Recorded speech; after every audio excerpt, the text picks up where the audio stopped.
स्पर्धेमध्ये 6 जणांनी भाग घेतलेला आहे. की 6 मध्ये सुद्धा 6 पटीमध्ये 10 पटीमध्ये त्याचा आपण हे करू शकतो अशी आहे.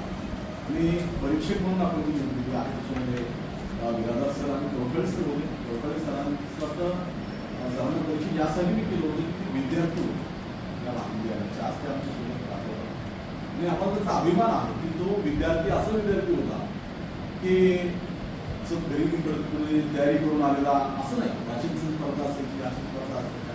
अनेक स्पर्धांमध्ये आम्ही पाहिले की टोटळेचं अगोदर बोलणाऱ्या स्पर्धकांचं ऐकायचं आणि त्यांची वक्तृत्वाची जी शैली आहे ती अंगभूत शैली असते त्याच्यात ती होती आणि म्हणून ते विषयाच्या बाजूनी, प्रतिकूल बाजूनी, अनुकूल बाजूनी बोलायचे आणि प्रत्येक स्पर्धेमध्ये तेच प्रश्न असायचे.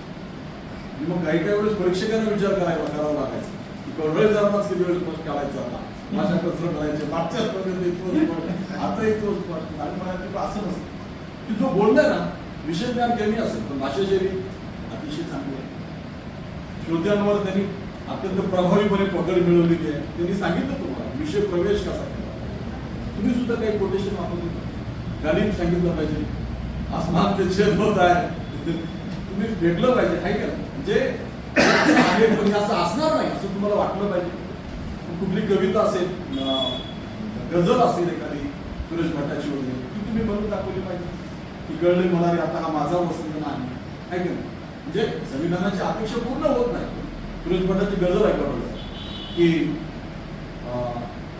असं जे चित्र आहे की चित्र अत्यंत विधायक वाटतं सुरेश भटा आणि सुरेश भटाने गझल केली की हा माझा वसंत नाही मी रंग पाहिला या मुलगा वेगळीचा कुठल्याच काळजाचा कोकणात जिवंत नाही. मग ही गझल थोडी 2 वाक्य बनवून मी सुरू केला तरी चांगले होते. किंवा विवाह शिरवाडकरांची कविता आहे ती कविता म्हणतात अशी काही सर म्हणतात त्या पद्धतीने कोटेशन काढले पाहिजे. त्याच्यातून विषय प्रवेश केला पाहिजे. स्पर्धा काय ठेवली तेही सांगितलं पाहिजे. आणि घटनेचं महत्त्व काय आहे म्हणजे अनेक उदाहरण सांगते. आपण सरपंच शिकवणार गावामध्ये सरपंच पहिला आहे की सरपंच पद्धती उघडून करतो मला माहित नाही. गावात तुम्ही प्रत्यक्ष पाहता पोरांना जरी विचारलं मुलाला मुलगा काय सांगतो कोण सरपंच आहे तर मुलगा काय म्हणतो की तो त्या बाईचं नाव घेत नाही राजकुमार बिरादारचं नाव घेतो म्हणजे त्याच्या पतीचं नाव घेतो तो हा सरपंच आहे असं समजतो. ही समज आपल्याला दूर करायची असेल काय करावं लागेल अभ्यास करावा लागेल का आणि मग हे सगळं आपल्याला पाहता यावं पुढच्या काळात आपल्याला हे सगळं करता यावं म्हणून आपण ही स्पर्धा घेतली. या स्पर्धेला एका तासाला आपल्याला संपर्क होता. राठोड सरांनी आपल्याला हे सगळं शिकवलं पण आपण वेळेत आलो नाही. आता दुर्दैव म्हणून सरांनी सांगितलं 5 मिनिट आपला वेळ खूप जास्तीच आहे. आपल्याला वाटतं की तो स्पर्धेसाठी आपण फार कमी दिला कारण अनेक स्पर्धा या 7 मिनिटाच्या असतात कारण आपल्याला नुसती इतकी स्पर्धा द्यायची नाही अनेक कॉलेजच्या स्पर्धा कधी बोलायचं नाही तर आता आपली स्पर्धेमध्ये फर्स्ट येणारे विद्यार्थी जर 3 मिनिटात बाद होत असेल तर स्पर्धा कशी पूर्ण होईल. साधना केली ती हुशार आहे चांगलं बोलते पण काय झालं माहिती दीक्षा तर उपस्थितीत राहिली दीक्षा आली नाही.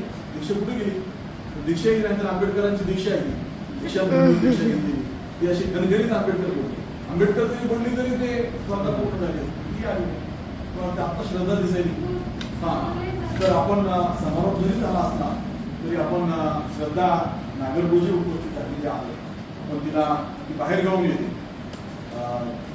जाऊन येते त्याच्यामुळे तिला गरीब झालेला आहे तरी पण आपण तिला बोलण्याची संधी देऊ. यानंतर श्रद्धा पुरावा आहे का आणि मग आपला म्हणजे काय